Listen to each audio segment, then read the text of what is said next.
ไม่สูงพี่น้องครับไม่สูงในย้ำกลางนั้นละลายอีกหนึ่งค่ะเนาะวันนี้ก็พี่น้องมาตรงตะการวันนี้ก็เป็นงานเสร็จวันที่31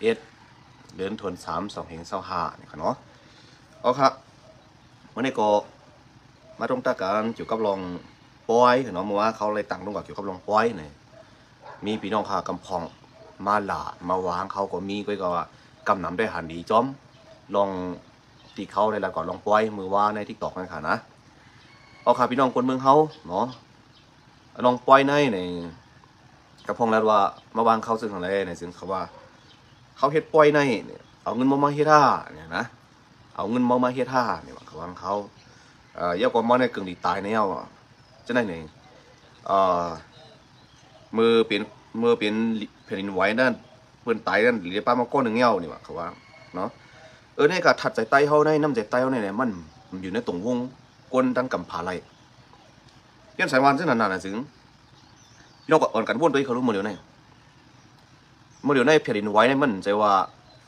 ปัญหาเล็กน้อยขนาดมันเป็นปัญหาใหญ่ลงค่ะปัญหาใหญ่ลงมันจะตอนตาเนื้อมึงเขาคาไว้มันเป็นตอนตากำผาไปแล้วแผ่นดินไหวเนี่ยกบสารก็ว่ามันไวกว่านั่นนะซึ่งมันเฮ็ดให้สนันเผียวมึงมหาอำนาจกำผามันสนันกว่าเลยว่าใน3 ปูนในกำผาในปูนหนึ่งในมันสั่นดังเสียงไงมันสนันดังเสียงไงว่ามันดังนี้ปั้นเขาเนี่ยดังมึงเข็บปอดจันเนี่ยก็เห็นนี่มันไวกว่าเผียวนั่งกุนปังไหลพุ่นเนี่ยใช่ไหมเนี่ยกุนตายเอาขาได้ซ้ำเนี่ย เขามาลัดลองเฮ็ดปอยเนี่ยนะเพราะว่าเขานับอย่างพวกท่าพระเป็นเจ้าเต้อันมานั่นเนี่ยจังใครทิ้งซิมพิงเงพวกท่าพระเป็นเจ้าเต้เนี่ยจังวันเมื่อไหร่หมุนโจนจังตายน้ำเกี้ยดังมันตรีเนี่ยสุขหูหมุนโจนจังได้ญาตึกถล่มญาดีเขาตึกตอบลิกตึกเพลิกว่านั่นญาตึกถล่มลงเนี่ยตายหัวปากมาหน่อยหมุนโจนจังล้วนกว่านี่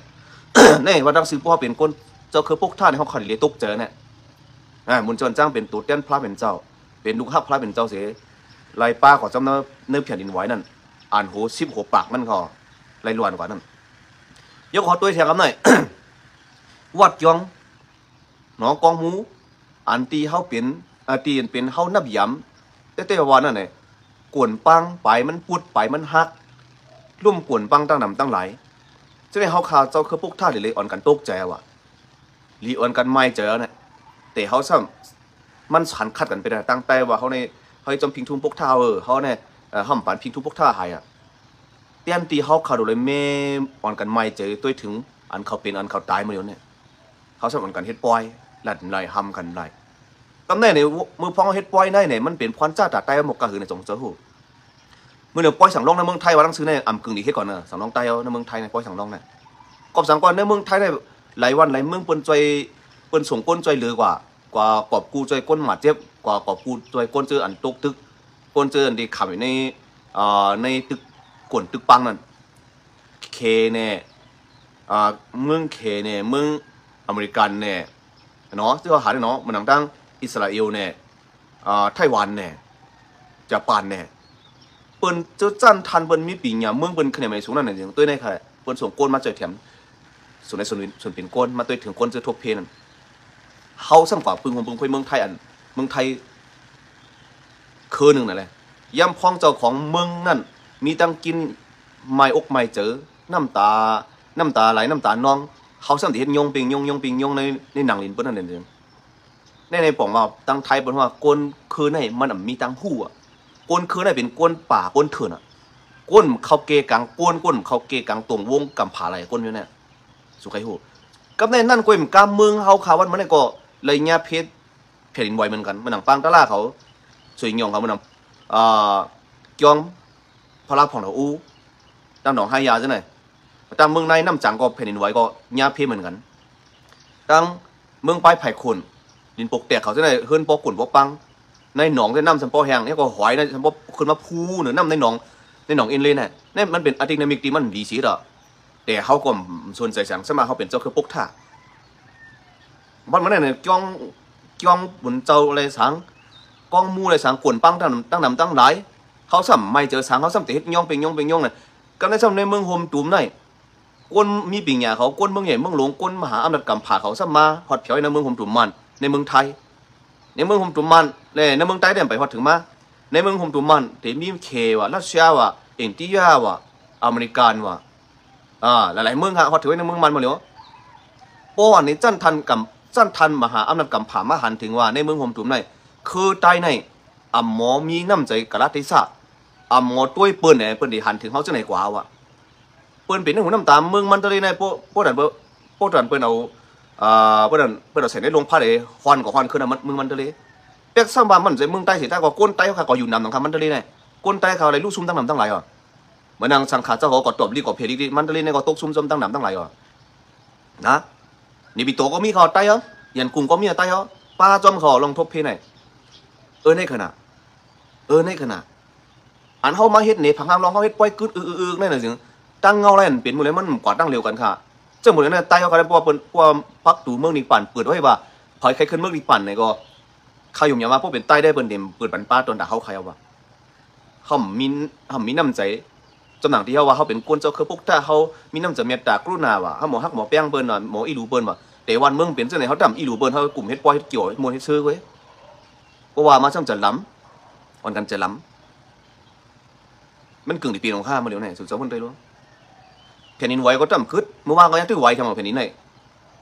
เขาทำเป็น2-3บ้านทับกันอิงสันแผ่นดินไหวไหนกำพองป้อมมีที่อยู่ที่กี่นั่นหมดเลยกำพองก็ตายตั้งไปออกมาในตัวตายเขากำพองก็ขับมาเนั่นไปกินเขากินน้ำ2-3บ้านอ่ะไปจังใจกันออกมาไหลตีตายตีเราได้ไปหู้นี่ขนาดก็แล้วกันมาอ่อนกันจะล้ำมาหลางเขาเอาเงินมาเฮ็ดในเฮ็ดปล่อยไหนนักหัวเมาเนี่ยวะนักเขาเฮ็ดนักหลักก็เป็นไตข้อหนึ่งอันสุดที่นั่นมันจะเฮ็ดแต่เจ้าคือไตเขามีชื่อเสียงหลีสุยากชื่อเสียงไตเขาสุดที่ไรไตเนี่ยมีเปลี่ยนก้นจั่นแต้มก่อนในสายตาก้นในกำผาวันมาไหนสุดเฮ็ดนั่นเฮ็ดอะไรไตในนาลิกเนื้อเกกังก้นตั้งกำผาวันมาไหนเปิ้นไม่กันตั้งวันตั้งเมืองครึ่งกำผาในบนไม้อกไม้เจอกันอเมริกันก็บนไม้เจอเคก็บนไม้เจอเองที่ยากก็บนไม้เจอเองรัสเซียก็บนไม้เจอเปิ้นจ่วยเปิ้นปล่อยกวนเมืองเปิ้นมาจ่วยเถียมกวนทบเพชรตุกขะอันมุกลิ้นผังลิ้นไว้ที่นั่นเปิ้นมาจ่วยกันอันเฮาจำอยู่ได้ปืนตีได้เสียกวนคือเฮาก็ปาจอมเปิ้นเสียเฮาป้อมมีลองตื้อเจอตื้อกตื้อเจอสังมีตีตื้อเนียนสังสิไหนเนี่ยเฮาเป็นกวนมีหือไว้เนี่ยวนตัวเองไว้ค่ะล่ะที่ไหนวนตัวเองค่ะล่ะเปิ้นนี่หันถึงใต้ก็เป็นจังหืออันเป็นก็ได้มันจะกวนคือเปิ้นก็บ่มันเป็นก็ยากเขาแหละมันให้เขาไม่รู้เขามันจะมันเป็นกันใต้ก็ป้าเขานั่นเพราะว่าน้ำใจจันกำผาเขามีน้ำใจว่ามันเป็นก็ยกเขาเลยเนี่ยน้ำใจเขานั่นเปิ่นเอาค่ะเปิ่นเอาเย้าไตเขานั่นเปิ่นว่าเขาเนี่ยหูจักเงาไรหมอไว้น้ำใจกระดัติซ่าเขาเนี่ยมันน้ำใจแก่เปิ่นมาใต้ใจเหลียเปิ่นมาใต้ใจกว้างอย่าเปิ่นมาหันเขาใครปล่อยเปิ่นใต้ป่าเถื่อนเขาเนี่ยมันเนี่ยเปิ่นเนี่ยหันว่าเขาเป็นคนป่าเถื่อนหมอตัวจำเงาไรมันเมืองเปลี่ยนจึงมีจึงเพปังทึกปังซึกปังซื้อเสียงกองก็ปลึงเป็นคนดีมาหาน้องเนี่ยย่อแผ่นดินไหวว่าเป็นแต่ในเมืองกว่าเป็นครึ่งเนี่ยเขายังทึกไปตื้อเนียนสังเขาทึกโยทึกมนทึกซื้อเนี่ยลูจุดเสียงไตเอาได้ครับผมพูดดีว่าจึงเหรอว่าวันมันได้เป็นสันซีโร่ปวยโลกได้เลยนินเนี่ยมาใส่โลกเลยงาใส่ได้เลยงาเสียหนุ่มเยอะเลยนินโลกสินั้นเสียนอเมริกามาเท่แน่เนี่ยคนน้ำใจเสียดึงมีขนาดคนมีเงินอะไรเฮ็ดเนี่ยมีเงินอีสังอย่างเมืองแต่จำกดผ่านพวกเลยก็หายกินกันเมืองเปิลเขาแล้วมีเงินอีสังจะเทอีสังเมื่อเราว่าอะไรหันคนดูคำแต่สิในเมืองแต่เขาคนมีเงินซึ่งคือขนาดนั้นนี่เขาหรือได้เมกันก็ว่าก็ในก้นต่างคืนในเปิ้นเต็มปานเขาคำมุ่นเมกันก้นต่างคืนเนี่ยย้อนสั่งพี่น้องเพราะว่าเขามุ่นเมกันเขาตัดกันมันเด็กเป็นหน้าเป็นตาตัวนั้นซึ่งคือตายเขายังเฮ็ดปล่อยมาแต่ว่าคุยกันวันมาในห้องเฮ็ดเดียวเขามองแต่จอมลองเงาแรงเปลี่ยนอยู่เมื่อเดียวในเขากึดปล่อยทั้งสิ่งเนี่ยเขามองใจเนน้ำใจเนทางว่าเขามองแต่จอมลองอันเปลี่ยนอยู่เมื่อเดียวในพลิกเฉพาะว่าเปลี่ยนเมื่อเดียวในมันกำผาบริหารถึงจอมเขาพองกันเลยไม่ใช่ค่ะมาสุขะเอาค่ะ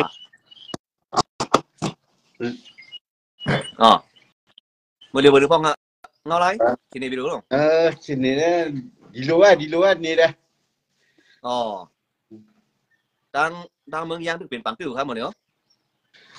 ที่เมื่อได้หมูนามันจีบมันผู้จีบความผู้เย็นกว่าหนอที่เมื่อแต่เนี่ยเรียกเพลีเนี่ยมันแจกห้ามแจกอยู่มึงตายได้ก่อนไปยินมาเถอะค่ะตามมึงไปแผ่นขนนู้แผ่นดินไหวได้จ่องมีลองซื้อพอมีดีออกบ้านได้ยังค่ะมีของปั้นหนอมีออกบ้าน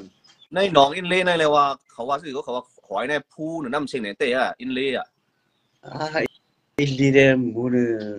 ผู้เนาะดีพอแล้วนะอินเล่น้องอินเล่ตั้งโนบิตะเนี่ยเนาะเนี่ยไม่ใช่ได้ลีกเปียอ๋อบางทีก็มีเนาะคนนี้เนาะเนี่ยขวาเนี่ยว่าลีกเขาปทองหูเนี่ยหูลาปีนอไตดีเมื่อไตเนี่ยไม่ยากปนเขาอยู่เมื่อไทยก็แช่เขามายืมมาเจอเปื่อยมายืมจะแน่เมียนะมันใช่เตรียมจะอะไรวะวันนี้นั่นน่ะพี่น้องใต้เขากำน้ำในคำบอกเลยเขาคาราเนี่ยมันให้เขาพวกหมบอกเลยนะเนาะคุยกับเขาก็อยู่เมืองเงินคำใจไรก็เขาไปเนี่ยก็เขาอยากเขาอะไรก็บีมาย่าบีมาซุกซับต้มสั่งใช่ไหมเขาอยู่เย็นอะไรเนาะได้ใจก็อยู่เมืองเนี่ยก็เอาตัวรอดเลยทำเซ่ติ๊กช่างลองแต่เรียกติ๊กมันเป็นข้อดีสังกันเนาะมีอะไรมั้ยเพื่อแช่เจแต่เอาเงือเอาถ้อยใจเมื่อเฮเนี่ยได้เหรอเมื่ออยู่แบ๊ะนะค่าถ่อมละได้เหรอเขาอยู่เมืองสอนเนี่ยเขาจักพี่น้องย่างน้ำพี่น้องย่างน้ำเซ่กันเนาะเช่คำไรเมื่อเล็บเผียวนักวิโมเขาหน้าสวยเขาเมื่อเล็บเผียวกันนะนักวิโมหน้าสวยที่เขียนผีเขาอยู่ไว้พร้อมนั่นกันนะดูเผียวน่ะก็ข้อมหันพี่น้องย่างในเซ่กันมากกันก็ข้อมหันเนี่ยก็พี่น้องย่างในหมดใจกันเก็บเงินเก็บต้องใจซื้อเต็มใต้เซ่ตีมือแช่ละเนี่ยเจ้าหมดเนี่ยเขาว่าปล่อยเนี่ยเขาว่าอัมโปหรืออะไรเฮ็ดเขาว่าในหนอบางตึกก็สุกสักกว่าเชงเยอะกว่าแผ่นดินไหวอันนี้มันเขาว่าหันถึงว่ามันถึงในเปลี่ยนว่าปล่อยเขาหมดเลยนะเขาว่าเนี่ยป่ะโอเคยิ่งนี้ช่วงหมดเลยจะเขากลับนะข้าไรเนี่ยเพื่อนหนูที่ก็เลี้ยเนี่ยแต่หลีเกมเพื่อนไม่ก็มันแต้มจะเนาะมันดีไปมือดีมือละก็ให้ใครให้ตีทั่วแดนเบียเนาะจะเยอะว่าจะเขาก็ว่านะเนาะย่ำพอวันเมืองเสนอเนี่ยเขาคือย่างเนี่ยหอมเงินหอมต้องให้ใจกันลูกพื้นเขาเลยว่าออกมาเมื่ออะไรมาอย่างเขาใครเฮ็ดป่วยสั่งประเทศใครกว่าขี้เฮ็ดป่วยกว่าขี้ก็เขาวันไหนกว่าเนี่ยนะมันทำพวกเราเนาะกับพิษโมเขาทำเฮ็ดป่วยเนี่ยตายเที่ยมาเลยเนี่ยมากกว่านี้เจอแล้วเจอเพราะฉะนั้นเมียนเมื่อมันพี่ก็มีเนาะด้วยที่นี่เนี่ยจะเนี่ยจะ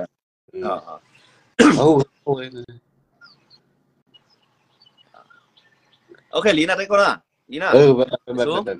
ไป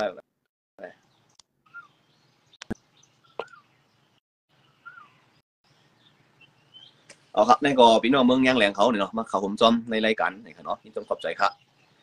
พี่น้องย่างขอหันถึงว่าน้องปอยเนยให้คือย่างอะไรให้ปอยตายก่อนเจอเนี่ยเขาว่าคือย่างให้ประวันเมืองเขาหลีมากัดเดี๋ยวนี้เนี่ยจงไปเฮ็ดอะไรปอยได้เนี่ยพี่น้องย่างเขาบอกด้วยอะไรเมืองย่างแหลงให้ปอยจงต้นหันเฮ็ดปอยเต้ว่าในเมืองย่างแหลงก็ตายเนี่ยอ่อนให้เบิ่งเฮ็ดปอยเนี่ยพี่น้องย่างแหลงเฮ็ดปอยเนี่ยมันสูมีเมื่อเดี๋ยวมีวันคริสเขาวันคริสเตียนเขาก็นั่นก็ให้พวกเขาบอกอ่อนเฮ็ดปอยเนี่ยมีไตเนี่ยก่อนเขาเฮ็ดปอยในค่ะไตในกว่าเขาแล้วก่อนเพิ่นเฮ็ดปอยไว้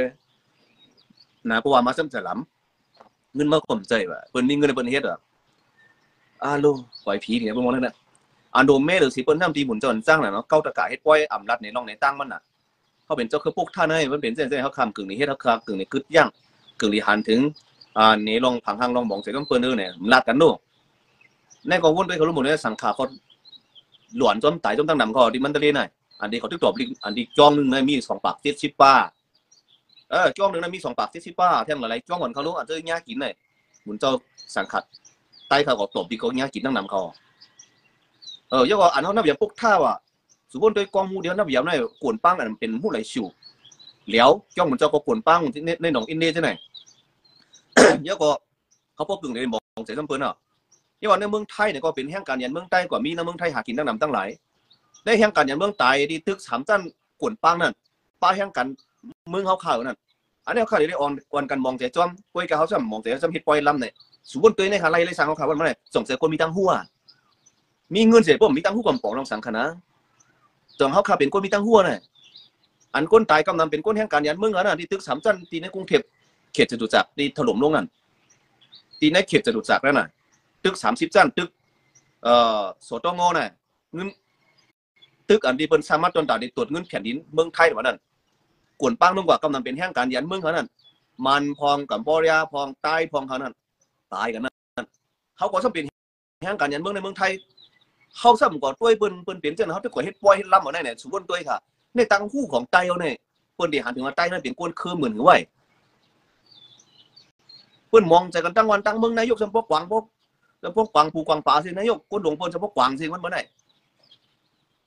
เขาตั้มก็ตื้นตัวเองตั้งที่เป็นที่ปึงหลังเฮือนที่2ของตอนตาก้นแห่งการยันเมืองนั้นเมืองไทยนั่นเขาตั้มก็ตื้อทุกแต่เปิ้นสังเกตเขาไปที่ตุกเมืองเขาเสียก่อยเพิ่งอินคมคุยเมืองเปิ้นยามพองคมเปิ้นคุยมันสั่นเทินสั่นควันเขาเขาดูเลยหมอหู้ตูจอมพองหรอหมอไม่เจ้าจอมเปิ้นพองหรอแม่มันจะเปลี่ยนแต่นั่นที่ว่าอ่อนการเฮ็ดป่วยอ่ะก็ใครฮู้แต่คนอ่อนเฮ็ดป่วยเป็นเผยขนาดที่เมืองไทยนั่นจื้อเป็นเผยขนาดหมุนเจ้าป้าเราค่ะสังขาป้าเราค่ะคนอ่อนโหตะกางเป็นเผยค่ะอันนั้นพวกสุเฮ็ดกว่าเนี่ยสิมันย่างสรีหน้าตาใต้ก็ตั้งชื่อดังคือเนี่ยเขาผิดกันไปก็เฮ้อเปิ้นไปหาเฮาค่ะก็เฮ้อแต่อันที่เฮาค่ะมีน้ำใจกระเทศยามพองวันเมืองเป็นจังไหนนั่นสิว่าคนเมืองใหญ่เมืองหลวงเปิ้นมาหันอาแก้งใต้ตั้งยามใต้พิงทุ่งใต้นั่นเนี่ยเปิ้นนี่ว่าพิงทุ่งเนี่ยมันจะมีตังหู้สิเฮ็ดหรือว่าบ่ได้มาจังไหนไอ้เจ้าว่าก้นมีตังหู้ป่าเถินก็ลงนะที่เฮ็ดพิงทุ่งได้เปิ้นได้หันถึงเขาจังไหนเขาไอ้เจ้าใต้เนี่ยกูบอกเป็นคือใหญ่คือหลวงกูเปิงวันเมืองยามมีหัวแสงหัวค่ำมายินเป็นก้นป่าเถินจังไหนจังหือเนี่ยเปิ้นเดินหันถึงใต้เป็นจังไหนเขาเปิ้นตุกข้ากันตั้งวันตั้งเมืองคึงกำผาในเมืองได้เนี่ยเขาถึงมาชนเดชังเนาะเนี่ยเปิ้นว่าจังไหนเนี่ยปางบ่ล่ะเปิ้นว่าตั้งสินำบ่ล่ะเปิ้นว่าตั้งสินำบ่ล่ะเอ้ยเนาะแน่ว่าเพราะว่ามาเงินเฮาเจอเงินสูก็ว่าชื่อเสียงใต้นั่นป้าเฮานั่นน่ะวันมื้อนั้นเนี่ยก็อันที่พี่ต้องว่าเพิ่นช่วยแถมเพแผ่นดินไหวเพิ่นช่วยแถมว่าเงิน 20,000 ล้านเนาะ 20,000 ล้านเนาะสู่ซับอ่อนกันก่อนลาดว่าเงินก้ายาวขุดคำในเมืองใต้เอาก็จ้อยเพิ่นเนี่ยว่ะโอ้ยตายอยู่ตายตำก้นสู่ไปมาเก็บตันได้เมื่อเหลียวในจุ่มเลยก็จ้อยแถมก้นทบเพก็ต้านทันกำผาในประเด็นตัวอ่ะอ๋อคือคนคือในมีตังหูนะหมอหูจำเงาไรหูจักเงาไรหมอมีน้ำใจกระด้างที่เศร้าในเนี่ยเปิ้นนี่อันเจ้าเปิ้นยำหันพิษเหนือพี่น้องว่านั่นวันมาในพี่น้องว่าจ้อยแถมว่าก้นทบเพดินแผ่นดินไหวในเขก็เดี๋ยวเลยหูจอมอ่ะอเมริกันก็เปิ้นนี่หูจอมอ่ะนะรัสเซียก็เปิ้นนี่หูจอมอ่ะเองที่ยาก็เปิ้นนี่หูจอมย้อนสังยิ่งแบบก้นเมืองหลวงมหาอำนาจกำผาในมาจ้อยกันในเมืองผมถูกไหมก็เนี่ยเจ้าคืออยู่กองกลางนั่นเนี่ยเสียงเพราะว่าอ่ำป้าใต้เนี่ยเขาจะเป็นก้นคือใต้คือใหญ่คือหลงคือหนึ่งเนี่ยเสียงเขาจะก่อเช่บนเขาจะจอยจำสังเขาจะก่อมีน้ำใจไม่ตายสังในจันทันตุ่มวงโกนนะครับเขาจะเปิ้นไรนั่นเสียเปิ้นที่หันเขาเนี่ยเป็นก้นป่าเถื่อนเขายำลาว่าพี่น้องว่าอะไรก้นป่าเถื่อนเอาความมาที่เป็นเขาเนี่ยเป็นก้นป่าเถื่อนนะพี่น้องว่าบนเจอแถมเตี้ยนตีว่าที่เลยยินจมอ๋อพี่น้องว่าก็มือเขาลีมือเขาจ้าหรือยังพอมือทุกข้าวเส้นเขาก็ปล่อยพากันอันนั้นอันพี่ก็เคลื่อนพิษอันย่ำพ้องจามปีนก็เขาก็อันปล่อยผ้าเนี่ยเขาหลวมมีน้ำใจโมเจ็บเพลองพี่ลองถูกจังไหนเขาเป็นก้นน่ะใช่ไหมเขาเป็นก้นปุ๊กท่าใช่ไหมเขาเป็นก้นถ่อมตลาดอาเซียกล้วยเขาจำหมอตลาดใส่อกใส่ใจสังเมื่อเดือนก่อนเนี่ยปาร์ตี้มาสูงๆใต้ละจงในจ้อยเนี่ยปาร์ตี้มาสูงๆใต้ในเปิ้นอยู่ที่ในก่อพ่อมพรมจึงใต้เดี๋ยวเปิ้นจะแถมปล่อยให้เขาจ่อหาเนื้อที่ดีเปิ้นเผาก่อนนั่นปลาดังไหมพงจะพงหาในนั่นตัวนั่นเขาเลยตอนตาสังน่ะตอนตาได้จะแถมพี่น้องคนทบเพแผ่นดินไหวเขานั่นเงินได้มีหลายปากแสนหูข้าหันก็ได้หลายปากแสนหลายเฮงแสนหูแล้ว4 เฮงแสนปลายหูเนี่ยขนาดเขาหลวมมีน้ำใจเขาหลวมหมอหูเงาไรมันเขาอันนี้เอาตั้งหูสู่เลยยากสู่เสียงใต้เขาโทนเอาว่ะพี่น้องว่าบนเจอแถมก็ว่าพี่น้องว่าเงินก้ายาวเงินคดคำเมืองใต้เอาหัวใจเมืองมาได้เขาหาในจอมอ่ะโอ้ยตายพวกเก่าข้าหลาสู่สมังเก่าข้าหลาสู่ดาซีว่ะสู่ขั้นหันไอ้ขนาดไหนไต้หวันได้ว่าหลาวดาซีว่ะมันก็กึ่งหนีหลางเต้หลงต่ำมีตังหูสิเต้หลงเงินเฮ็ดป้อยเนี่ยสาวว่าเขาขับกับจอยก้นไปเพก้นทบเพเนี่ยทำใครกับจอยในเมืองมันกับจอยในเมืองใต้แล้วเหมือนหนังปังตะล่าเขาเหมือนนั่งน้องให้ยาเขาดินปกแตกเขาลงไปถึงก้นเมืองเขาแล้วทำใครกับจอยในเมืองมันเสียตาก็เย่าคนใครกับจอยมันก็กับจอยก้นคือใต้อันนี้ตุกตั้งหยับขึ้นในเมืองมันบนแห่น้ำมันทะเลน่ะใต้ก็ยันกินน้ำนู้ใต้ผมจะก้นผ่านนู้ก็อยู่ก็เห็นเฮ็ดอยู่น้ำมันทะเลก่อนน้ำมันน้ำที่ผมตอบจุ้งเงินกันหัวปากหัวเฮงแสนที่สุดเฮ็ดป้อยได้พอจอยแถมแม่เตรียมชื่อว่าใต้นี่แหละ จุ่มไตจุ่มพ่อผมในเมืองใต้นี่แหละปลาดังก้นนี่แหละก็ช่วยแถมกว่าหาช่วยเปิ้นได้วันเมื่อเนี่ยสมมุติตัวดูเปิ้นก็ช่วยแถมก้นจนนั้นปลาดังหมายวะเนอะหมาแล้วหมดช่วยคุ้นว่ะ นะสุพรรณน่ะเมืองไทยก็เมืองไทยเปิ้นเอาหมาก็กว่าจ้อมกันนั่นหมาก็ก่อนนมก็ซอกหาไอฉับไอหอมมันมีก็แล้วก้นไอก้นมีก็แล้วหมาก็ซอกหาจอยพวกหมาหันหมาเห่าพวกหมาเห่าก็ก้นนั่นก็จงไปหันว่าก้นมีกระดานเปิ้นก็จอยออกมาสมมุติตัวรู้จันทานเขาวันเมื่อไหร่หมาทั้งหมดช่วยก้นอ่ะตั้งที่เขาห้องเขาเป็นหมาจังแต่หมาเขาตั้งมุ่งว่าจังทันเขาเป็นอีสังพวกหลุดช่วยมานาที่บุญพรเขามีเขาช่วยนั่นตัวหมาต้องช่วยก้นอ่ะนี่ก็คำมาใต้ทั้งสิ่งใต้กำอันน้ำจะอยู่กับเสกว่าเบอร์นั้นจะมันเตรียมเราเสียดีเปิ้นห้องกว่าจอยขนาดมิวสิตีนนั่นก็คำมากูโก้น่ะได้กำพองไว้ที่ถึงทั้งมันจะเรียกว่าอย่างนั้นเปิ้นป้ามาหมาเบอร์นั้นแล้วเชียก็ป้าหมามาซ้อมเขียก็ป้าหมามาซ้อมเอาหมามาโน้มโดยคนนี้กับเราคนทึกคำกับเราหมายินอายหมาเห่าก็คนหัวก็จะมีคนหมัดเจ๊ไปคนนั้นก็โคตรกอดจอยแถมกันเนี่ยตอนนั้นหมาจอยแถมกู้หนึ่งมาเดี๋ยวนี้เขาจะมาเขาเป็นคนนับยันพวกท่าศาสนาเขาเป็นคนมีเมตตาเขาหมอฮักหมอเปี้ยงเปิ้นเขามีน้ำใจกรุณาอุเบกขาเขามีน้ำใจพระตาลาว่ะเปิ้นเป็นตายดีสังกันเขาทึกดูจ้อยยังมันเตรียมเลยสิหมาไปเลยน้ำใจเขาเท่าไหร่ก็คำว่าต้องสิ่งก่อนนะเตรียมจะมาไปแล้วน้ำใจเขาเป็นเจ้าไหนเขาสำคัญกว่าเมืองข้ามาในป่านเนี่ยเจออยู่ใจเจออยู่พี่น้องเขาเมืองข้ามาในป่านพักตัวบนปิดไปเขาเยาวิวว่าน้ำใจเขาจากไหนเปิ้นหูน้ำตาเปิ้นตายกันทั้งวันทั้งเมืองเขาทึกเฮกยงเป็นยงในเสียงเพียงเสียงก้อนถือว่าปั้นกว่าเสียงไหนเจออยู่ใจเจออยู่ใจเก่าเจอคือใจเขาเจออยู่พวกเราต้องเจอล้ำทั้งพิษเจอ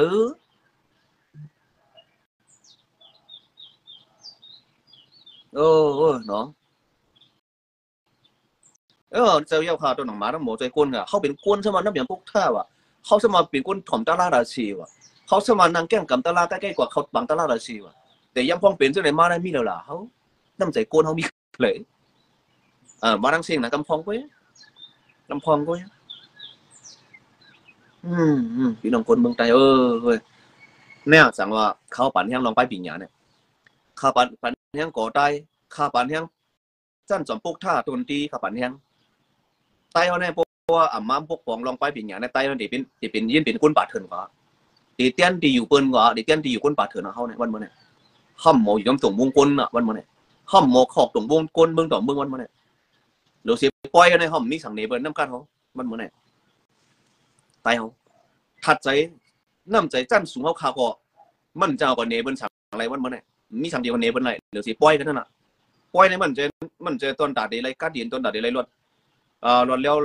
นั่นคือเนี่ยเจอหลงปล่อยเนี่ยมันเป็นปล่อยเนี่ยมันเป็นปล่อยกินปล่อยมวนปล่อยเกี่ยวปล่อยเชื้อก็ได้มันจะต้นตาอนาคตหลงปล่อยเนี่ยกรมนั้นพบเข้าได้ชงหย่องกวางมอจำลองปล่อยได้เดียนตั้งนามันใต้เนี่ยเดี๋ยวขึ้นเหลือสังเอาวะในกำผาก็เปิ้นเตรียมหันว่าใต้มีเนื้อเสียตาเปิ้นเปิ้นเตรียมหันว่าใต้เนี่ยเป็นก้นคืออันดียำยิ่งใหญ่มากเสียยิ่งเป็นก้นคือที่เข้าตรงวงก้นนั่งกำผาระยะเป็นก้นป่าเถื่อนก่อยเนี่ยเปิ้นที่หันจากไหนก็กับปืนเอาเปิ้นเตรียมนะเปิ้นเตรียมจากไหนก็โบราณมาอ่อนกันลาเขาเป็นแถวกำนำเป็นแห่งการยันเมืองเลยก่อนเลยครับมาคุกโก้ลาเป็นแถวผมหมอคู่สังผมมีทั้งก้นสังตั้งปูนอ่อนเฮ็ดปอยก่อนเรียบกันลีนะ